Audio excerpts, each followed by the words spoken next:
తాకట్లో ఉన్న మీ బంగారాన్ని విడిపించి ఆ రోజు ఆన్లైన్ రేటుకి కొంటాం. Sharma gold company. నమస్తే అమ్మా. నమస్తే అమ్మా. అమ్మ, పూర్వజన్మ సుకృతాలు కర్మ ఫలాలు అంటూ ఉంటారు కదా. అవునమ్మా. వాటిని ఆధారపరుచుకొనే ఇవాల్టి మన ఈ జీవితం ఉంటుందా? అంటే కొన్ని పనులు ఎంత కష్టపడినా, నిజంగా ఎంత భక్తి శ్రద్ధలతో చేసినా కూడా ముందడుగు అసలు పడనే పడదు. ఏ జన్మలో ఏం పాపం చేసుకున్నాను రా నాయనా, ఇలా జరిగింది అని, లేకపోతే ఇలాంటి పిల్లలు పుట్టారని, లేకపోతే ఇలాంటి భర్త వచ్చిందని, భార్య వచ్చిందని అలా దూషించుకుంటూ ఉంటాం. నిజంగా వాటి వల్లేనా ఆ కర్మని కడుక్కోవడానికి ఈ జన్మలో మనం ఏం చేయడానికి వీల్లేదా? ఏదైనా చేయడానికి అవకాశం ఉందంటారా? మంచి ప్రశ్న అడిగారమ్మా. ఇది నిజానికి వేదాంతంలో చాలా గొప్పగా మనం తెలుసుకునేటటువంటి వేదాంతులు ఆచరించేటటువంటి పాటించేటటువంటి అంశం. వాళ్ళు చెప్పేది ఏమిటంటే మనకి మొత్తం కూడా ఏదైనా మనకి జన్మ వచ్చింది అంటే పూర్వజన్మ కర్మ ఫలం వల్ల వచ్చిందంటారు. కర్మ లేని ఒక కారణం ఉంటే తప్ప క్రియ ఉండదు. ఆ కారణమే కర్మ రూపంలో ఉంటుంది. భగవంతుడికైనా తప్పలేదు కదా, ఆయన చేసిన పనులకు అవతారాలు ఎత్తాల్సి వచ్చింది కదా. అట్లాంటి మానవ మాత్రం మనకెందుకు తప్పుతుంది? తప్పనిసరిగా మనం పూర్వజన్మలో చేసినటువంటి మంచి చెడు కర్మల యొక్క ఫలమంతా ఒక చోట చేరి వాటిల్లో మనం ఈ జన్మలో ఎంత అనుభవించగలమో అంత మాత్రమే తీసుకొస్తాం. ఇంకా కొంత అక్కడ ఉంటుంది. అంతా కాదు, దీన్ని ప్రారంధం అంటాం. తెచ్చుకున్నాం, ఇది అనుభవిస్తాం, ఈ జన్మకి దీంతో సరిపెట్టుకోవాలి, ఎట్లా ఈ జన్మలో ఇంత తీరుస్తామని తెచ్చుకున్నాం. ఈ తెచ్చుకున్నటువంటి దాన్ని తీర్చుకునేటటువంటి సమయంలో మరింత కర్మ పోగేసుకుంటున్నాం. అంతేగా, ఇది ఇక్కడ తీరుస్తున్నాం, ఇంకా ఈ పోగేసుకుంటున్నటువంటిదంతా కూడా వదిలించుకునేటటువంటి, పోగేసుకోకుండా ఉండే ప్రయత్నం చేయాలి. ఈ పోగేసుకోవడంలో మంచి ఉంది, చెడు ఉందమ్మా. చాలామంది ఎంతసేపు నా కర్మ వల్ల నాకు ఇది ఇలా ఉంది అని అంటున్నారు, కానీ నే పడే సుఖం కూడా నా కర్మ వల్ల వచ్చిందని ఒక్క నిమిషం ఆలోచిస్తే అసలు మొత్తం మన దృక్కోణం ఎలా మారిపోతుంది కదమ్మా. కరెక్టే. బట్ మనం అసలు ఎప్పుడు అనం కదా, కర్మరాయన అనుకుంటాం. నేను పూర్వజన్మలో కొన్ని మంచి పనులు చేశాను గనక ఇంత చక్కని కుటుంబంలో పుట్టా, ఇంత చక్కని శరీరంతో పుట్టా. చక్కనంటే అందమని కాదు నా ఉద్దేశం. అక్కడ నాకే అవకరాలు లేవు. కన్ను, కాలు, ముక్కు, నోరు, చెవి, చెయ్యి అన్నీ నాకు పనిచేస్తున్నాయి కదా. ఇవన్నీ పని చేయని వాళ్ళు ఎంతోమంది మనకు కనపట్టల్లా. అవి ఏమీ లేకుండా అన్ని అవయవాలు చక్కగా ఉండి, కాస్త బుర్ర కూడా సరిగ్గా పనిచేస్తూ, కాస్త బుద్ధి కూడా సరిగ్గా ఉండి, కొంచెం హృదయం కూడా అంటే ఇతరుల మీద ప్రేమ చూపించడం కూడా నాకు ఉండి, దేవుణ్ణి తలుచుకునేటటువంటి ఆలోచన ఉండి, కర్మ మంచి పనులు చేయాలి, చెడ్డ పనులు చేయకూడదనే ఆలోచన ఉండి, ఇలాంటివన్నీ కలిగినటువంటి జన్మలు ఎంతమందికి ఉన్నాయి? మనకున్నాయి కదా. మనకున్నాయి అంటే మనం పూర్వజన్మలు మంచి పనులు చేశాం కదా. ఇది కూడా ఆ కర్మ ఫలమే కదా. ఇది ఎందుకు ఆలోచించాం? ఒక్కసారి ఇలా ఆలోచించి చూడండి, కర్మ సిద్ధాంతం మనకి ఎంత అందంగా కనపడుతుందో. మనకున్నటువంటి ఉన్నవి ఏమున్నాయో, మనకి ఏం పొందామో వాటిని గురించి కూడా ఆలోచించినప్పుడు ఈ వీటిని ఉపయోగించుకుని మనం పూర్వజన్మలో చేసిన చెడు ఏవైతే ఉందో దాని ఫలం వల్ల అనుభవిస్తూ ఉన్న కష్ట నష్టాలు ఏవైతే ఉన్నాయో వాటిని దాటే ప్రయత్నం చేయొచ్చు. అంతే కదమ్మా. అంతే కదా, ఏదైనా ఆలోచించే విధానంలో ఉంటుంది కదమ్మా. అంతే కదమ్మా. మన ఏవ మనుష్యాణం కారణం బంధమోక్షయో అన్నారు. బంధమైన మోక్షమన్న రెండింటికి కూడా కారణం మనస్సే. దాన్ని కానీ సరైనటువంటి పద్ధతిలో ఉండేట్టు పెట్టుకోగలిగామా, అసలు జీవితం గురించిన అవగాహన, జీవితాన్ని మనం చూసేటటువంటి దృష్టి పూర్తిగా మారి కంప్లీట్గా చేంజ్ అయిపోతుంది. అది చాలా ప్రధానం.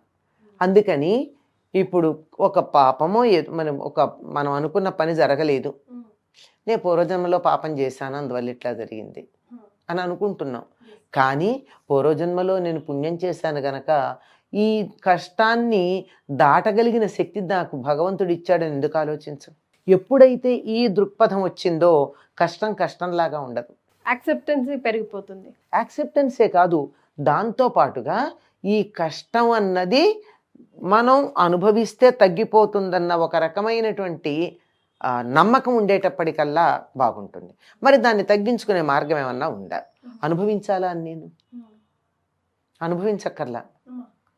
అనుభవాన్ని అనేక రకాలుగా పొందొచ్చు, భౌతికంగానే పొందనక్కర్లా.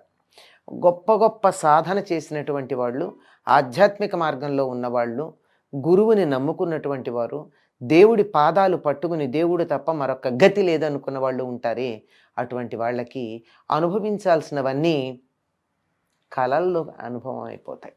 నిజమా అమ్మా? అలాంటి వాళ్ళకి అందరికీ కాదు, మనకు అయిపోతాయని మనం అనుకోనక్కర్లా, అయిపోతాయి. లేదంటే అటువంటి చోటికి వెళ్ళి పనులు చేయడం వల్ల అవుతాయి. ఉదాహరణకి నేను పూర్వజన్మలో ఏదో తప్పు చేసుంటాను, నాకు ఈ జన్మలో అనారోగ్యం రావాలి కర్మ ప్రకారం, హాస్పిటల్కి వెళ్ళి ఉండాల్సిన పరిస్థితి నాది జాతకం ప్రకారం. కర్మ ప్రకారమే కదా మన జాతకం తయారయ్యేది. హాస్పిటల్కి వెళ్ళి ఉండాలని కదా నా జాతకంలో ఉంది. నేను ఉంటాను రోగులకు సేవ చేస్తూ, నేను రోగం తెచ్చుకోనక్కర్లేదుగా, రోగులకు సేవ చేస్తూ హాస్పిటల్లో ఉంటా. వైద్యుడైనా అవ్వక్కర్లేదు కదమ్మా. మన బంధువుల్లో ఎవరికన్నా ఒంట్లో బాగుండకపోతే ఇవాళ నేను తోడుంటాను వాళ్ళకి, మీరు ఇంటికి వెళ్ళండి, నా బంధువుల్ని ఇంటికి పంపించవచ్చు. వాళ్ళకేదో మనం సమయానికి అన్నం అది పట్టుకెళ్ళి ఇచ్చి వాళ్ళకు తోడు కూర్చోవచ్చు, వాళ్ళకు కొంచెం ఓదార్పు మాటలు చెప్పచ్చు, వాళ్ళకి సంతోషం కలిగించవచ్చు.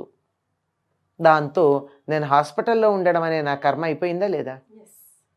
అయిపోయింది, తెలియకుండానే.